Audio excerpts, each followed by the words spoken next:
Labs, you're wondering what do we do. So I'm going to talk about market abuse, and I should give you a clue about what we do.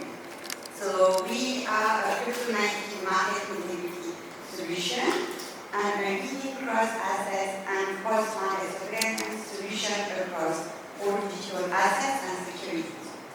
Our mission is to enable safe and secure crypto trading so that the entire life cycle of digital assets on-chain, off-chain, and pre-chain. So we were founded in New York. It doesn't look great, you can see there. We were founded in New York with the vision to build trust in the crypto asset market ecosystem for consumer, investor, and institution. And we work with biggest exchanges, market maker, broker dealer, and announcement here. We are working with ESMA and the 30 NCAs. So ESMA, which is the European Security Regulator, is going to use us to survey the market for market abuse, as well as the NCAs. So, guys, enforcement action are coming. I'm very excited about that story. But let's get into the details. This is who we are. Who knows what is market abuse? Okay, nobody has a clue about what is market abuse. Great. Who trades crypto? This presentation is really bit technical. Okay, so maybe I'll take a step back. Market abuse can mean different things. So it's market manipulation, insider trading, and unlawful disclosure of information. Market manipulation basically means manipulating the price of an asset or the volume of an asset in order to gain benefits out of it. Or insider trading, as you may know, is that you have access to inside information. This information is not public. Stop looking at the slide, it's not there. This information is not public because you're going to trade on it to make money. An example, a real life example is you are a crypto compliance officer. You work for an exchange. It's a big exchange. And you are looking at which token this exchange is going to list. You approve the listing of the token. No one knows about that except you and your team. And what do? Sneaky, you talk with your friends around the drink and evening and say, oh guys, you know, we are going to do an action, we're going to list token XYZ. And then your friend is very smart, like, I'm going to make a lot of money with this. So your friend is going to buy the token on the centralized exchange. And then when the token is listed on an exchange, the price of the token is going to go up, and we're going to make a lot of profit. And this is two things. The first thing is you actually disclose an inside information to your friend, which is unlawful disclosure of information. Your friend is trading on information that is not public and that can have an impact on the price of an asset. And this guy is guilty of insider dealing. So basically, market abuse, you need to remember, market manipulation, insider dealing, and unlawful disclosure of information. For those of you that have been working with crypto for a while, like me, back in 2018-17, the market was weak with market abuse, wash trading, and some of you might remember that in 2019, Bitwise issued a report where they say that around 95% of the reported Bitcoin trading volume on platform was likely paid or wash trade. I can tell you the ship has sailed.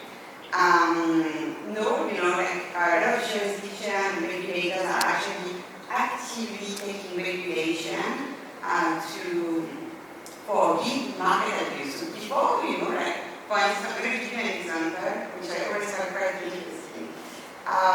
In Switzerland, crypto assets does not fall under the market abuse regulation. So basically, in Switzerland, you can do bush trading, full trading, whatever you want, crypto assets that does not qualify as securities. In the EU, before MiCA, the same. Actually, the Dutch regulator, I remember, issued a notice it was back last year saying like, oh, no pump and dumps, it's forbidden. And pump and dumps is like when you pump the price of an asset and then you dump it off the market. So So as you can see on this slide, most regulators are drafting or reinforcing their framework to include strict requirements related to market manipulation, insider trading, and unlawful disclosure of information. On the left side are the ones that have already regulation, some regulation in place, and for instance, Bermuda is on the left side and issued a guidelines for licensing under the Basel framework yesterday, and actually clearly says that you need to have a market surveillance system in place and a framework in order to make sure you can prevent and detect market manipulation. So what you need to remember is very important, because if we want to build trust in the trust market, if we want to be able to scale as an industry and also the mass adoption, and also reverse the narrative, it's very important to have such regulation in place, because who wants to trade on the market that is read by trading, phone trading, insider trading? You want to make sure that you allow customer investor to trade in safe marketplace.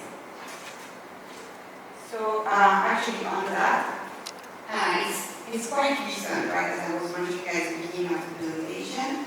And the big push was when in 2022 there was a big scandal with Terra Luna, Celsius, FTX Gold. And I think all that has really pushed regulators to look at regulation more closely, because before, most of the time, crypto asset provider were regulating AML, which is registration, and since then, there is a very strong licensing regime with comprehensive legal framework in place.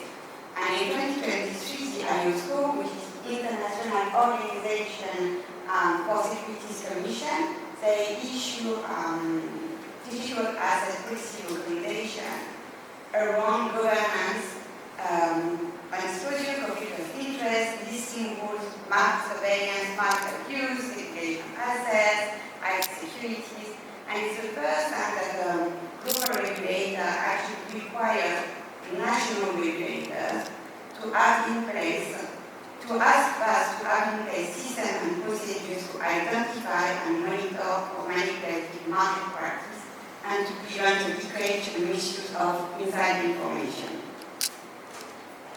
So the EU is actually a great example, and it's in Title 6. And Title 6 is about the prevention and prohibition of market abuse. What is interesting about Title 6 is that it applies, and it was mentioned in the presentation before, to persons professionally managing and executing trade in crypto assets, PPAET.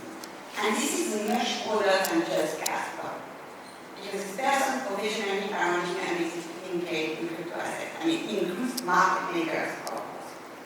And those persons, they literally place effective systems to monitor market abuse. And what is also interesting is that because of this personal scope, MiCA Title 6 is enforced no, meaning that when you are CAS or TKETs operating in the EU, there is no one person here. You have to comply since January 1st. That's really important to highlight, because a lot of people in the market are like, oh, well, I'm applying for a license, I'm fine. No, you're not fine. As I told you, it's managed CASPs and users to survey the market, so you better be prepared and be able to detect and prevent. Title 6 is equally relevant for issuers and offerers of crypto assets, and DeFi could also be affected by the market abuse provision, because nothing in the regulation excludes DeFi activities. So as you can see, the scope is very broad. But PKETs are not defined in MiCA. There is no clear definition about what it means. So there's been quite a lot of questions from the industry, what is PKET? And it's in final report, it might give some, I would say some guidelines, it's not super clear yet, but basically ESMA says that the identification of persons who could be considered as PKETs depend on their capacities to monitor a portion of the crypto asset landscape and identify potential market abuse. And here, I think something that is very important to mention is to make a differentiation between PKETs that needs to actually prevent and detect market abuse on their platform, and entities that could actually commit market abuse. So actually anyone can commit market abuse under MiCA, irrespective of their role in the market. As a consequence, miners, validators, searchers, builders, custodians could be held responsible if they breach Article 89, 90, or 91. So from a practical compliance point of view, it means that when you're asked, you need to have market surveillance system in place. And you can actually look at what traditional finance does, but it's quite different. It's different because the market from crypto differs quite widely from a traditional finance market. And I think the first important thing to mention is that it differs because of the market structure. So crypto is global, 24/7, 365 days. It's always on and significant market participation by retail customers. Trading lifecycle occurs on-chain and off-chain. We have centralized venues and permissionless venues and actors. Assets are decentralized and not native to single exchanges. So vast transaction data are public and on-chain. You can see that in the transparent way. However, most of the trading activities still happen off-chain in centralized entities, with trading being still private, not transparent from an on-chain point of view. Also, something that is very different between TradFi and crypto is trading venues and data are really different. Indeed, there are millions of assets with divergent underlying characteristics. And you have Bitcoin, you have like Memcoin, you have stablecoin, NFTs, you have all types of different assets. And the same asset can be traded at different prices across hundreds of centralized and decentralized venues. And of course, last but not least, which is my topic, market manipulation typologies are also different. It involves cross-chain manipulation, cross-market manipulation with cross-product, and a preponderance of pump and dump schemes, very specific price deviation, and the market is very driven by sentiment, right? Like people, they're very emotional in the crypto market, I would say. And there is also a lot of possibility with unchained vulnerabilities to smart contracts, due to manage smart contract costs, Oracle is applied across the lifecycle of digital assets. And what is interesting is that manipulation can also happen before the transaction is even validated, with sponsoring and sandwich attack. This is where I made it a bit technical, but I'm going to go for it. So MiCA recognized that as a possibility, as its requirement extends to